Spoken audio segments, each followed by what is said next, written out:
It's hard to believe that I graduated from high school 5 years ago. Now I'm a college graduate heading to my 5-year reunion. I wasn't the most popular guy in school. In fact, most people thought I was a nerd. I was normal height and weight, but because I didn't play sports and was more into computers than most, I was considered a nerd. I was a prefect and got straight A's throughout my studies. I was also named as the one most likely to succeed. I was friends with the so-called nerds. It seemed to me that we had more in common. I never understood why kids always tease each other. Laughing at someone because they are smart has never made sense to me. During my final year of study, I became friends with a lot of students. I didn't interact with most of them, but they treated me pretty decently. I helped many of them with their studies. I didn't have to study much myself. It came quite easily to me. I didn't really date girls in high school. Like every guy, I felt sympathy for different girls. Sandy was one of the cheerleaders who spoke sweetly to me. We were friends, but we weren't dating. I remember telling her that one day she would regret not dating me because I would own my own business. She was the school's flirt, so everyone wanted to date her. She mainly interacted with athletes. And there was Elizabeth. There was something special about her. She was a mix of African-American and Italian. She was one of my friends at school, but she wasn't allowed to date me because I was white. One day I went to her house, and her father, who was black, said, "Son, don't take it as a bad thing, but I don't want Beth to date right now. Please understand that it's not you personally, but I want her to learn black culture, so please stay away from her." I couldn't believe it. Beth cried and went to her room. I left home wondering what I had done wrong. When I returned home, I asked my father about it. He told me that there are black people who are just as racist as some white people. He told me that maybe things would work out over time, but for now I should listen to the man's words. After all, it was his daughter. The next day at school, I saw Beth. She told me that she had a fight with her father because of me. She told my father that she liked me, and that I was a good guy. He only got angrier and forbade her to see me. I asked her if she was allowed to date black guys, and she told me that her father had to approve them first. I asked her what her mom thought about dating since she was white. She told me that her mother said that one day she would live on her own and be able to make her own decisions. But for now, she would have to listen to her father. I know that during our senior year, I saw her dating a couple of football players. She was also a cheerleader, and they tended to date jocks. I dated a couple of times with girls I knew, but we didn't have sex. My first time was at a college party, but that's another story. I went to a homecoming. As I already mentioned, Cash, I graduated from college and founded my own computer company. For young guy, everything worked out great for me. I actually started my business when I was a freshman in college. My father gave me an advance, and I have already paid him back. So I was going to the meeting as an entrepreneur. I've earned the title, most likely to succeed. I went to homecoming, and it was fun to see all the kids from my class. Many of them have changed. After logging in, I first walked around and talked to my so-called geek friends. Most of them were college graduates and worked in various business fields. Some of my athlete friends have changed a lot. Some graduated from college, while others dropped out or did not receive scholarships to attend college. Almost everyone at the meeting had some kind of work to do. I learned that we had lost 4 students from our class. 2 died in service, 1 died of leukemia, and the last committed suicide. It really makes you wonder how fragile life really is. I should note that I was no longer considered a computer geek. I worked out in the gym. I had a good physique, but it was not related to muscles. It was just toned. I think I could stand up for myself if necessary, but I never had any arguments. As I was sipping my beer, this beautiful blonde approached me. I knew it was Sandy. As the saying goes, it was built like a brick crap house. She ran up to me and kissed me on the lips. I have to say that I never expected this. I spoke first. "Well, hello, Sandy. You look as gorgeous as ever. What have you been doing for the last few years?" "Hi, Robert. God, it's so nice to see you. I heard you have your own business and have returned to our big city." "I moved out of state to go to college. I had a full scholarship and decided to take advantage of the best offer. Yes, I know, and yes, I did that. These days, I prefer to be called Rob. Many people just call me Jonesy, but you can call me whatever you want. So, did you go to college or something? I went to community college for 2 years, got a business degree, and worked as a secretary in the Montgomery building. So, are you married, divorced, dating now? She asked. There is no woman in my life yet. Would you like to apply for this position? I laughed. That sounds like a proposal to me. She laughed. I can just take you on. She leaned over and kissed me again. Damn, she was hot. I spent the evening talking to everyone. Sandy kept coming back to me. A few guys have told me a little about Sandy since she left school. They said she got her degree and worked as a secretary in the Montgomery building, but she was considered a hot mom. I asked what they meant, and they told me that she dated a lot of guys. She was looking for Mr. Right, or should I say, Mr. Rich, Bob stated. Bob told me that she was engaged to a guy named John for about a year. But it didn't last long. She was looking for safety, someone who has money to support her. Brad, the guy she dated in high school, was a year ahead of us. That's why he wasn't at our alumni meeting. He dropped out of college and worked at a local business. He probably couldn't meet her financial demands either. I asked about Beth, but no one seemed to know much about her. I really wanted to see the woman she turned into. She didn't respond to the reservation form, so of course, she wasn't there. I saw a couple of her close friends. At least they were 5 years ago. They told me that Beth had settled down well and had completed her degree. Last they heard, she got married. It somehow touched me inside. I didn't care that she was mixed race. I really cared about her. As the reunion was ending, Sandy came up to me and asked me to call her. She kissed me again and I went home. I couldn't believe my luck. The homecoming queen, the cheerleader everyone wanted, asked me to call her. I mentioned that I have my own computer business. I had 2 good guys who worked for me. Although I rented a small building, I usually worked from home. Of course, I went to the office every day and made sure that things were in order. I also had a sweet receptionist who made appointments and answered calls. It was cheaper to pay a secretary and let my guys fix the computers. I've done most of the larger business jobs where I have to travel to companies and do setups and repairs. I called Sandy the following Monday and asked if she wanted to have lunch. We met at one of the local restaurants and reminisced about old times. It seemed like she was an old girlfriend of mine from the way she talked to me. She said how she always liked me and how she regretted that we didn't date. You have to understand that although I was smart, I was not very worldly wise. I was a pretty naive guy. Sandy was looking for money and a man with a future. Apparently it was me, but I didn't realize it at the time. All I saw was sex with a hot babe. My hormones were working overtime. I can't say I loved her, but I definitely wanted her. We started dating and had sex on our first date. Sandy was hot. This girl was a fuck machine. From the moment we walked into my condo until she left the next day, it was all-night sex. Like I said, I had sex with a couple of girls in college, but it was nothing compared to Sandy. We accomplished more in that one night than I have done in my entire short life. Sandy started coming over to my place about 3 times a week, and we would have sex. We had been dating for about 3 months when she asked me about marriage. I asked her why there was a rush, and she told me she was pregnant. I told her of course I would marry her, especially because I got her pregnant. We were going to have a very small ceremony and get married in front of a judge with just a couple of witnesses. I told my mom and dad about the wedding and pregnancy. They weren't the happiest about it, but they agreed to go along with whatever I wanted to do. My father told me to have a prenuptial agreement in case the marriage didn't last. I told him that I had done this.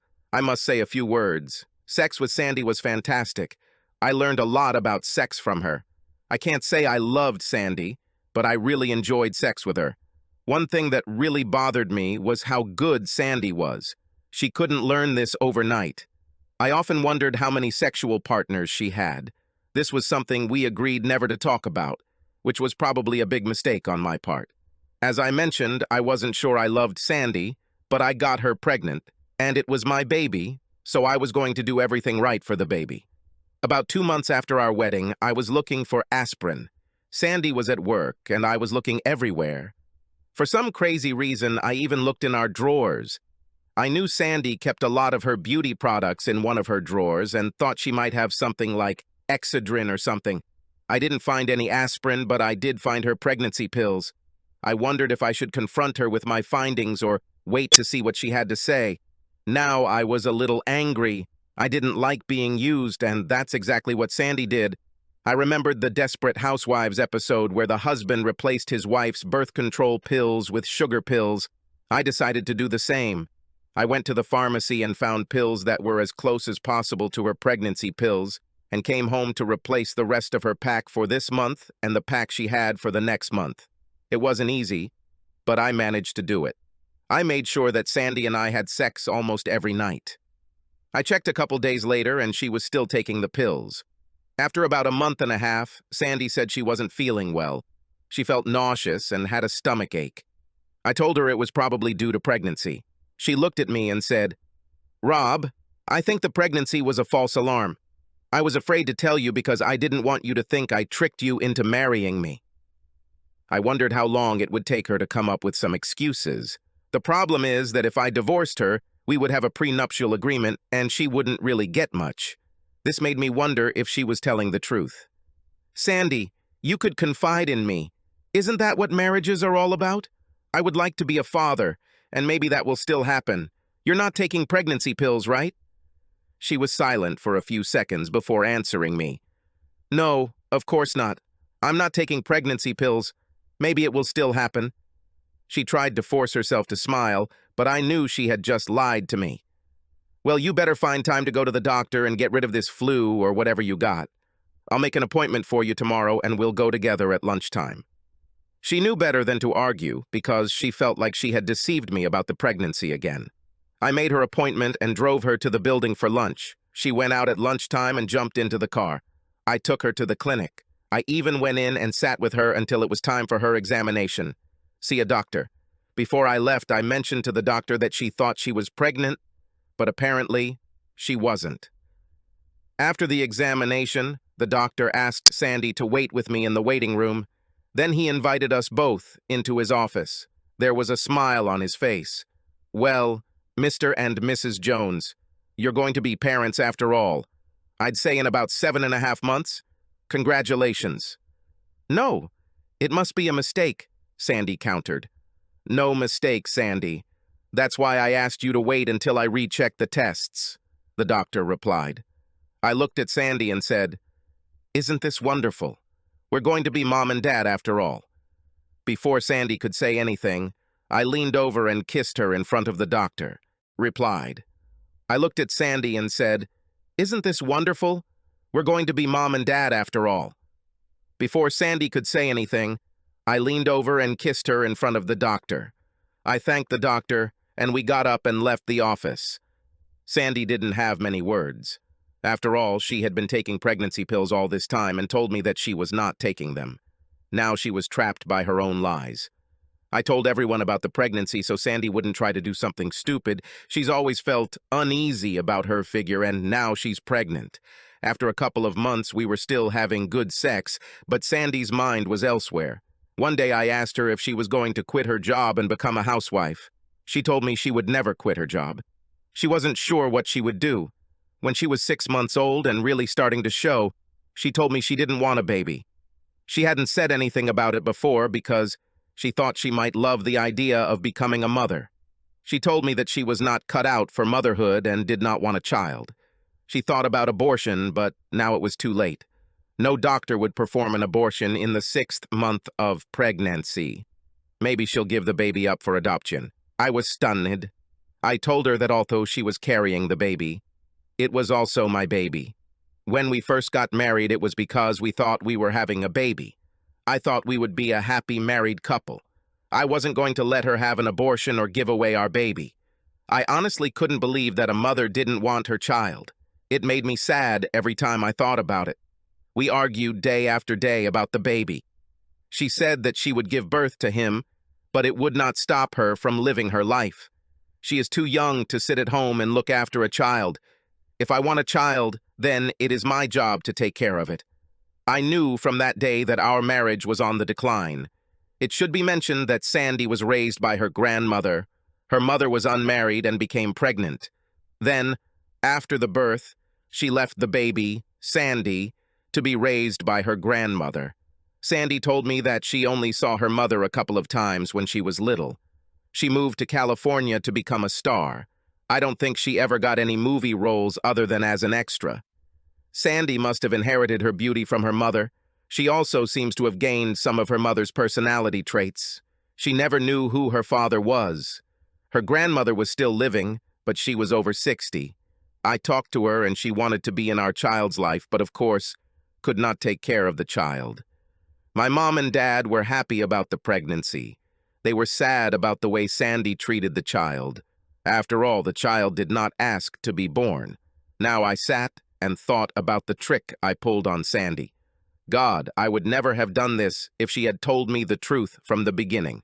It was my fault she got pregnant. Now it was my responsibility to make sure this child had a chance at a good life. With a mother who didn't care about her and a probably stupid father, the child already had one stroke against her. Yes, it was a girl. When she was born, she was the sweetest, most innocent thing I've ever seen. She was beautiful. I decided then and there that she would have a good life. I was going to be the kind of father she would be proud of. After the birth of the child, our family life went downhill. Sandy did some motherly things when she was at home. I really thought she was changing her mind about the baby. After all, the child came out of her body. It was part of her. I hired a full-time nanny who treated Abby like her own child. Abby was a short form of Abigail. I named her after Sandy's grandmother. I took Abby to see her great-grandmother every week. Her great-grandmother adored the child. It was impossible not to love such a sweet baby. I assumed that was why Sandy started working longer hours. She didn't want to be home and get attached to her daughter. I asked Sandy if she thought we should all get some kind of therapy or counseling. The reluctance to be a part of your child's life must have come from somewhere within. Of course, she said, "The only problem I have is that I let you talk me into having a baby. I should have sued the birth control company because their pills didn't work." She looked at me dumbfounded. She realized what she had just said. I looked at her and just stared. I didn't say a word. She thought she knew what I was thinking. Now, it was on the surface. "Why did you trick me into marrying you? Why didn't you tell me you didn't want kids? Was it always about the money?" I asked. "I love you, Rob, but you never asked me to marry you. We've only been dating for 3 months. What would you do if you weren't pregnant?" "My past, if you knew the different men I've been with, you might not have asked me to marry. I wanted a secure future, and I knew you always cared about me." I was sad, thinking about what to do next. I thought my marriage was coming to an end, but I was still going to try for the sake of my daughter.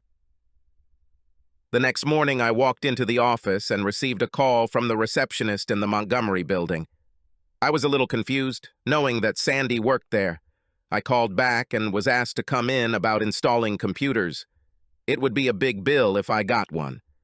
I didn't want to tell Sandy about it in case I didn't get it. I arrived and was greeted by the receptionist. Sandy worked on the 18th floor, and I went up to the vice president's floor. Jim Smith met me. I was nervous when I introduced myself as Rob Jones. There was something funny about the names Smith and Jones. We immediately decided to address each other by names. "Rob, I heard that if you need computer work, your company is one of the best." "Yes, we try to please the customers. We try to give the customer what he wants." "What do you need?" "It seems the systems here are pretty new," I replied. "Honestly, Rob, we want to install a CCTV system. The owner of the building installed a system, but we want our own. Someone from inside is tampering with company documents and passing information to our competitors. It must be the work of someone from inside. This is going on already. A few weeks. When you look at CCTV footage, doesn't it show who is in the building at any given time? Isn't there a system for recording security about who is in the building after hours?" I asked. "Rob, the answer to both of your questions is yes." Mrs. Jones, my secretary, thinks that since most of our employees have access keys to the building and offices, they must have found a way in and know how to bypass the existing cameras. She suggested that your firm could install miniature security cameras and hide them in legal places, because we don't want anyone to know where they are except me, you, and, of course, someone from our legal department, to make sure we don't break the law. Do you think you can handle it? No problem, Jim. Just tell me where you want the cameras and where to place the CCTV monitoring computers. I'd like to meet Mrs. Jones and thank her for the recommendation. Maybe we're related, I laughed. I doubt you're related. I'm sure she would have mentioned it. She's gone for a few days on personal business. Maybe you can meet her another time. Rob, I know your wife works in the building, and I must ask you not to say a word to her about it. We want as few people as possible to know about it. No problem. I made sure she wouldn't find out. If she happens to see me, I'll just tell her I'm here to work on a couple of computers. Now, if you show me what's on your mind, I'll give you my recommendations, and we'll look at what's best for your needs and cost-effectiveness. We quickly toured the premises, and Jim showed me the various entrances leading to confidential computers. He explained that they had 2 computer networks set up, one for use by all employees, and the second network could only be used by senior partners and a few promising managers. The second set of computers could only be accessed from the 22nd to 24th floors. This still has access to enough people working on those floors or managers who were allowed to use them. Jim was pretty sure it was someone coming in after hours and using the computers to extract information. This would be too much of a risk during normal business hours. I asked Jim about passwords to access the computers, as well as login times, personal codes, login codes, or any other method they had for tracking computer usage. He explained that there was a general code to log into the computer and then a personal code that allowed the employee to use all network resources. I suggested to Jim that he let me install a program that would record login times after business hours on a network basis, since there were many computers that could be used ANA. This will also give us the code entered by the user. I additionally suggested installing hidden cameras with a timer inside each entrance door. They would trigger when the door is opened and take a photo of everyone who enters after hours. Between the timed snapshot and the time we logged into the computer, we could narrow down the possible offenders. Jim liked my ideas because they didn't interfere with anyone's privacy. His computer would be the only one that sees who enters the main offices after hours. I asked him if he needed additional approval, but he said he would discuss it with the legal department, but didn't see a problem. He wanted to keep as few people informed as possible. I told Jim I was going to go down to the 18th floor to see my wife, in case someone saw me and mentioned it to her. I knew several people who worked in the building. When I got off the elevator, I didn't see my wife at her desk. I saw her sitting on the corner of a desk in the office of one of the junior managers because the door was not completely closed. It looked a little out of place. I asked one of the other secretaries, Tara, if she had seen Sandy loud enough that I knew Sandy would hear me. Tara looked a little embarrassed as she looked up at me. Almost immediately, Sandy came out of the manager's office and asked what I was doing there. I was nearby and thought we could have lunch together, I said. Oh, I wish you'd called ahead. I have a meeting and lunch event today. Maybe another time. She gave me an insincere smile. I looked at Tara, and she didn't look up at me. I thought Sandy was lying to me or didn't want to have lunch with me. I told her, I'll see you later. After giving her a light kiss, I headed towards the elevator. As I passed the manager's door, I checked his name. Dave Conrad. I had to remember this for future reference. 2 days later, I received a call from Jim. Our plan was approved. I got the materials and supplies we needed and was going back to install the equipment. Jim arranged access for me by telling people that I was a computer repair guy. I brought an assistant so we could do it faster. Before I left the office, I went through the usual ton of email. I received an unusual letter. It said, "Private, please. Open me." I assumed it was some company selling Viagra or something like that, but it was a personal letter. The letter said, "Robert, I think Sandy is cheating on you. I just thought you should know." The letter was not signed, so I decided to find out where the letter was sent from. The person who sent it tried to cover his tracks, but that's my business. I traced it through 2 online email accounts, and it then led back to the computers in the Montgomery building. It looks like the anonymous letter came from someone who worked there. But who? This bothered me because since Sandy had her baby, she seemed more distant. Now I had to wonder if the child was mine if this letter was true. I decided to call Sandy and tell her that I had computer repair work in her building and ask if we could have lunch together.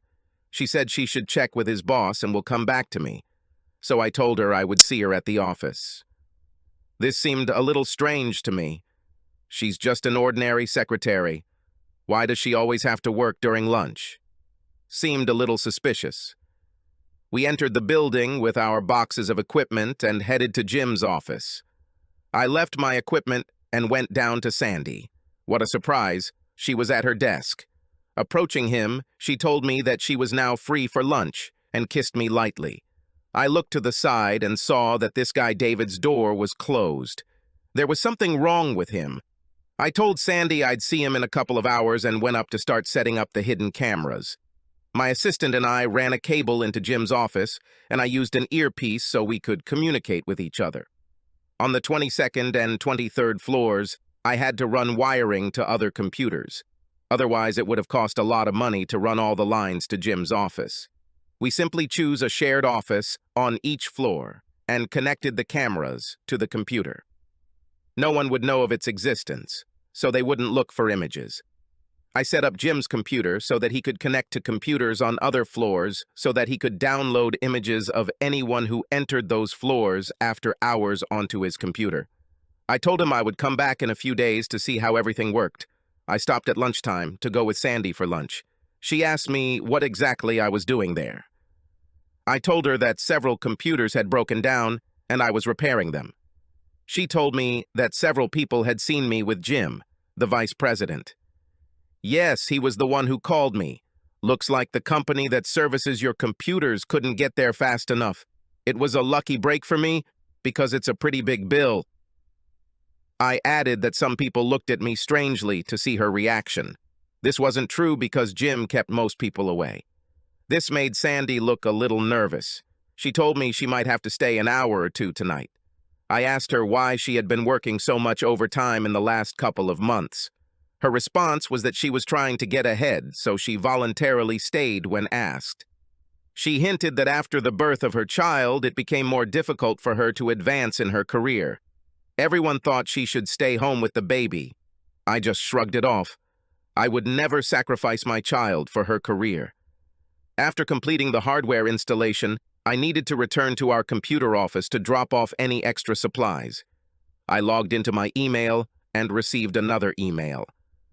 Robert, I'm so sorry I had to tell you about Sandy. I heard anecdotally that her ex-boyfriend works at the company. She's been dating him for about a month now. He started working here in the Montgomery building as a security guard about a month ago. I just thought you should know. I knew you probably already figured out that I work here in the same building as your wife. Signed, Friend. It was unexpected, but I myself suspected something similar. I needed to decide what to do next. I didn't intend to live like this. When Sandy got home, she went straight to the shower. Later, I tried to have sex with her, and she was reluctant at first, but eventually she let me have my way. Once she got excited, she could never say no. Damn, she was so passionate. I really hoped that she wasn't cheating on me, although I watched her actions as if she was. I waited a couple of days and went to see Jim again. He said the CCTV cameras were working well. He showed me some of the photographs he had received. These were pictures of some managers and secretaries working late. There were also photographs of the guards making their rounds. I recognized one guard who seemed familiar to me. It was Brad, Sandy's ex-boyfriend from her high school days. I haven't told Jim anything yet because Brad didn't seem to be doing anything out of the ordinary. Jim tracked his manager's login times. He was surprised that many people worked until late. This made his task of finding violations more difficult. As we were looking at some photos, I was surprised to see Sandy walking through the door. She followed her boss, Dave. I asked Jim about Dave, and he said he was an up-and-coming manager and Sandy was his personal secretary. Jim looked at the login times and was surprised to find that a couple of managers were not logged in, but were on the upper floors. Dave was one of them. He quickly flipped through the cameras to see how much time Dave and Sandy had spent together. It was almost half an hour. They were on the 22nd floor. Another manager and his secretary went up to the 23rd floor for about half an hour. A couple of days later, Jim called me again. He asked me to come to him. It was both business and personal. He didn't want to discuss it over the phone. When I arrived at his office, he was looking at the CCTV footage again. "Rob, I think I have a few problems. Marie, my secretary, and I were discussing some recordings. We think we need another hidden camera in our break room. We have a break room on the 23rd and 24th floors. They are used when we invite clients and interact with them in a more intimate environment. They are furnished like living rooms, with sofas and comfortable chairs. They also have drink and snack stations," he said. "No problem, Jim. We can install more hidden cameras. Do you expect misuse of rooms after hours?" I asked. "Jim, does Sandy have anything to do with this? You said it was also a personal matter." "Sandy has gone up with one of the managers after work about 3 times since the video surveillance was installed. That in itself doesn't mean anything since he's her boss, but it's strange that they never went into the system, so there was no reason for them to be here. Our middle managers come up here when they need special information, as I told you. There are drink machines on every floor, so no one has to come up here just for that. According to the timeline, they spend about half an hour here. We hope we are wrong, but we cannot accuse anyone of misconduct without evidence." "I understand, Jim. My marriage is already in a difficult situation." "I need the truth, too," I replied. Mary, my secretary, noticed that the guard's schedule was also strange. He spends too much time on the 23rd floor. One time, he came shortly after your wife got up. I don't know if you know, but you went to school at the same time as the security guard. His name is Brad Evans," Jim said. "Yeah, I know him. He was Sandy's ex-boyfriend." I shook my head sadly. "Well, he was here again yesterday. Of course, he's supposed to come through and check the offices, but Marie said someone got into our records yesterday and used the ID of Dave Conrad, your wife's boss. Dave Conrad was never on the floor. We're wondering if Brad is our suspect for stealing the information. He must have been given an ID from somewhere.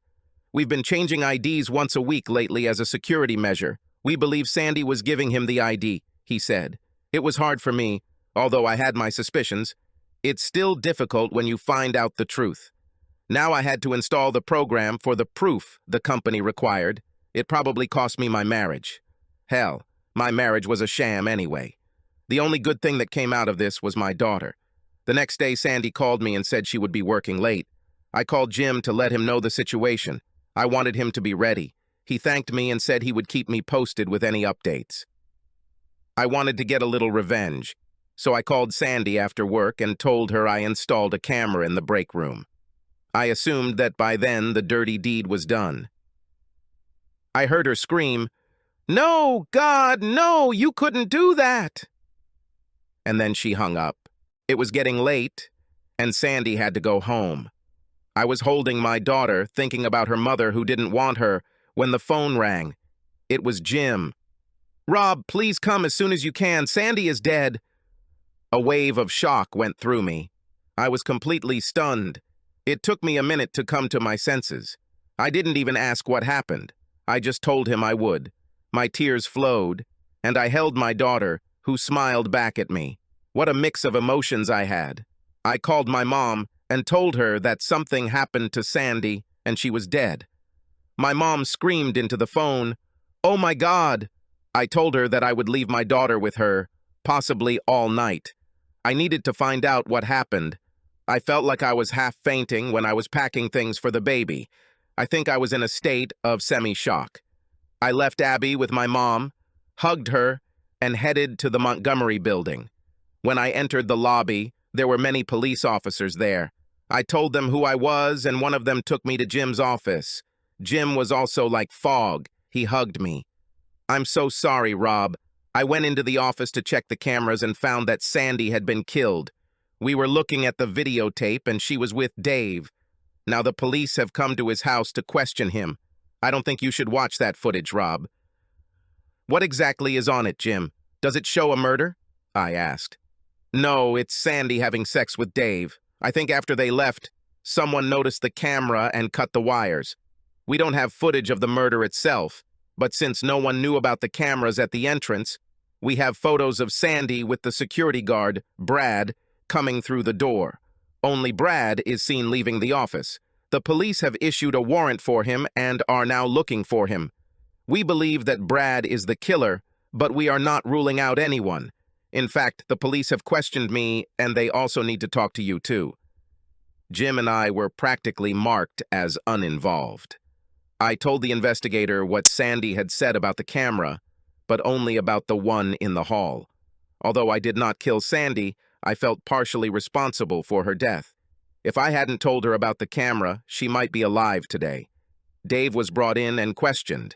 He was shocked to learn that Sandy had been killed. He said he didn't do it. He loved Sandy, and they were both going to get divorced and marry each other. The investigator showed him the recording in the hall, and he began to cry. He had sex with Sandy, which turned out to be their last time. I loved her. I really loved her, he said. How did she know your passwords? Asked the investigator. Dave looked at the officer. She told me that if I loved her, I wouldn't keep secrets from her, so I gave her my passwords. You have to trust me. I loved her and would never hurt her. She didn't want kids, so I even got a vasectomy for her last month to prove my love. She was going to come home tonight and tell her husband she was leaving him. It's the truth. Honestly, it's the truth. Dave started crying again. The officers let me go, but told me not to leave the city. Now the hunt has been announced for Brad Evans. The next morning, the investigator called me and said that they had detained Brad as he was leaving town. He said he didn't kill Sandy, and we have no proof. It looks like he decided he destroyed the camera and we can't prove anything. He was shown footage of him leaving the floor with Sandy several times, and then footage of them going into the comfort room together, and only him coming out. He gave in and told his story. Sandy left him several years ago because he couldn't provide for her financially.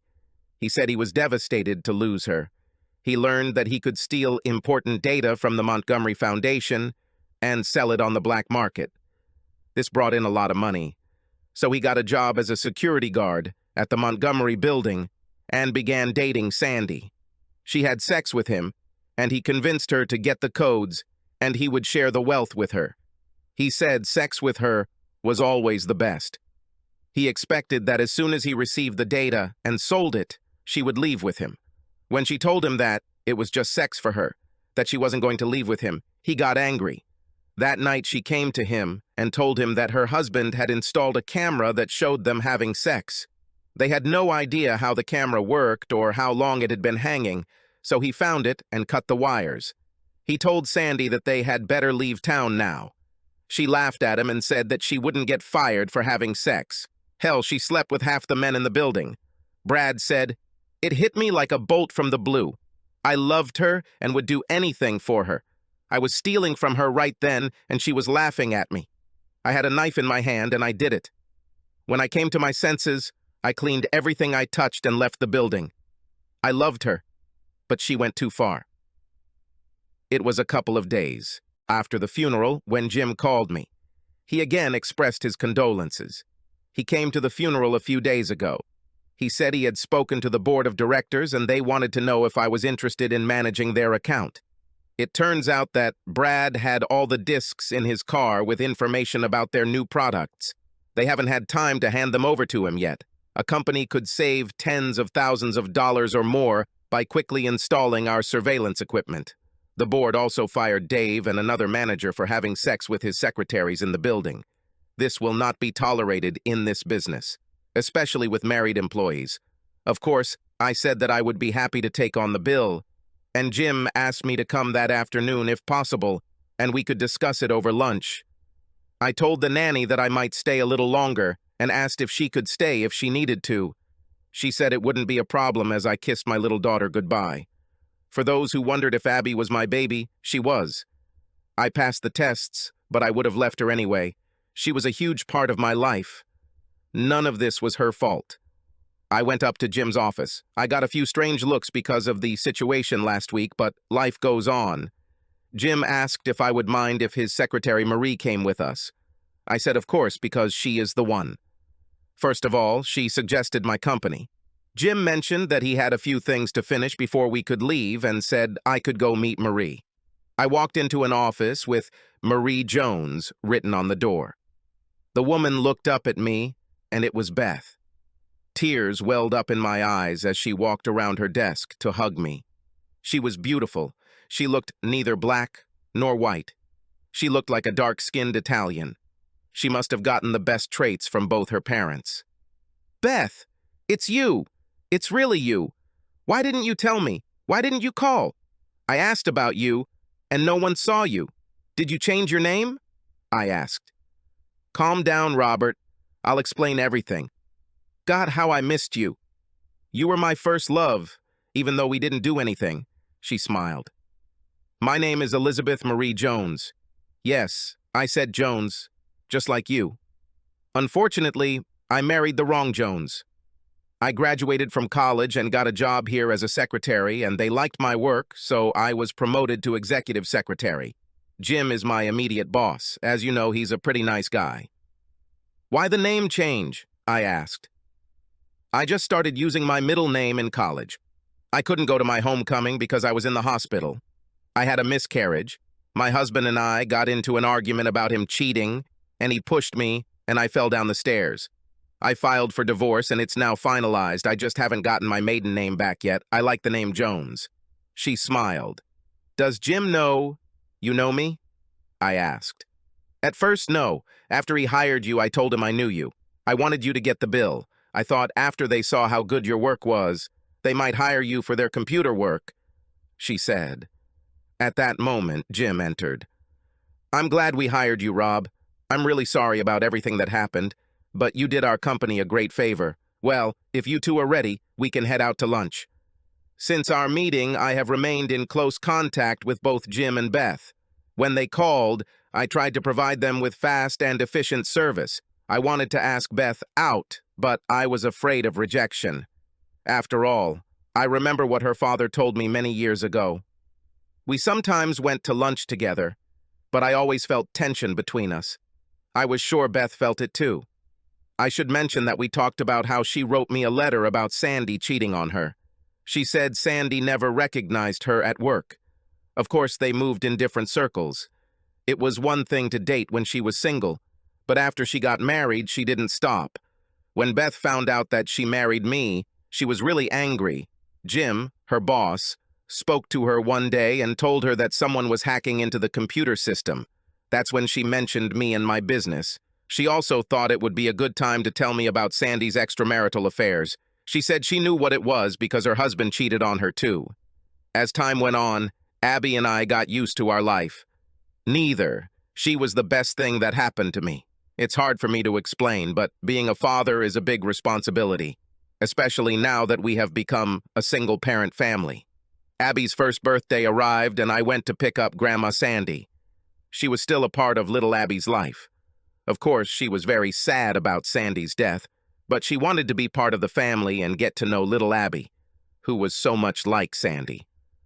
My parents came too. Someone knocked on the door and I opened it. It was Beth. "I came to the party. I hope it's okay. Your father invited me," she said. I looked at my father and he was smiling. "You talk about her all the time. She's like part of the family. And your mother and I wanted to meet her," the father replied. I was a little uncomfortable, but I introduced Beth to everyone. I asked her if her name was Beth or Marie, and she said her old friends still called her Beth. If someone asks about Marie, she knows it's on business. She looked great, even in jeans and a blouse.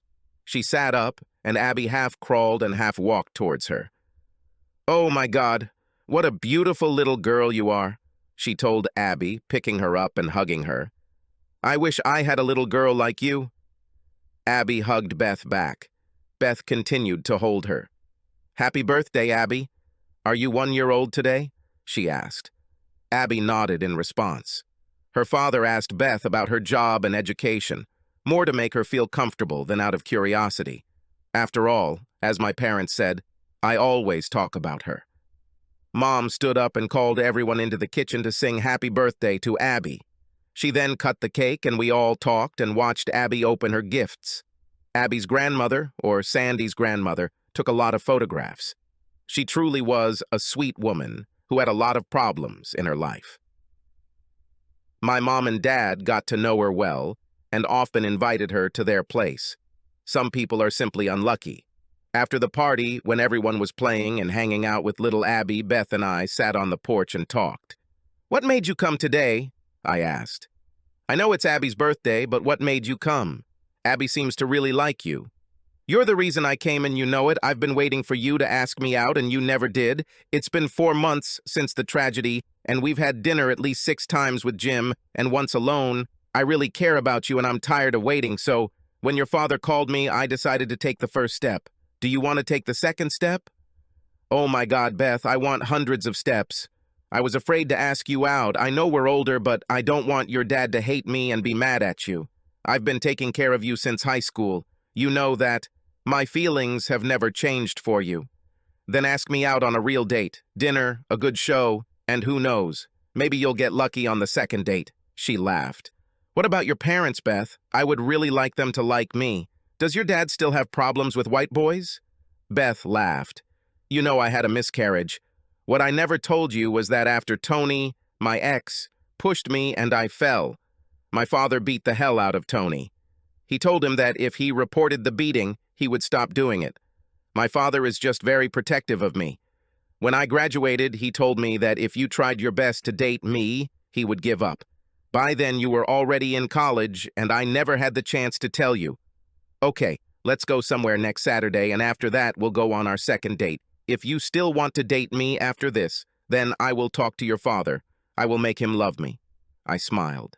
"So, do you want to get lucky before you talk to my father?" she asked. "Damn right," I laughed. We went on our first date and it was great. She was as bright and beautiful as I had always imagined. At the end of the evening, she kissed me. It was sweet and passionate at the same time. After the third kiss, she said, "Wait, Robert, this is our first date.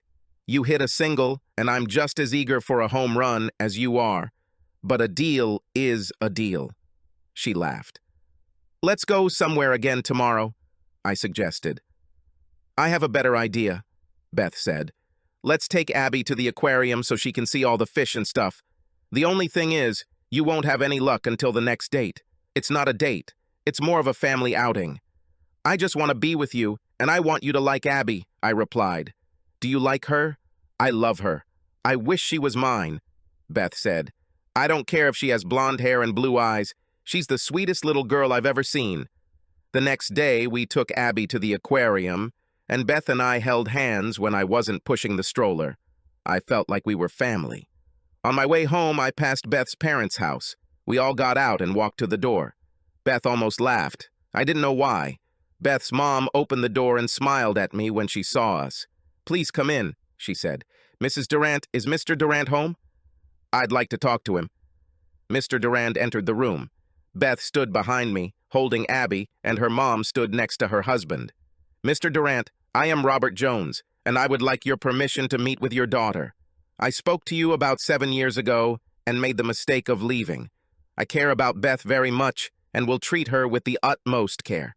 I know we don't need your permission because we're adults, but I don't want there to be any hard feelings between us." "Slow down, son," Mr. Durant said. "One might think that you are asking permission to marry her." "With all due respect, sir, this may happen in the future. I mentioned this so we all know where we are," I replied. Mrs. Durant spoke. "Ted, tell the boy the truth. Robert, Beth, and I talked about you for a long time. You have our, I don't want to say permission. We don't mind Beth dating you. We bless you both. Regarding marriage, why did you already bring this up?"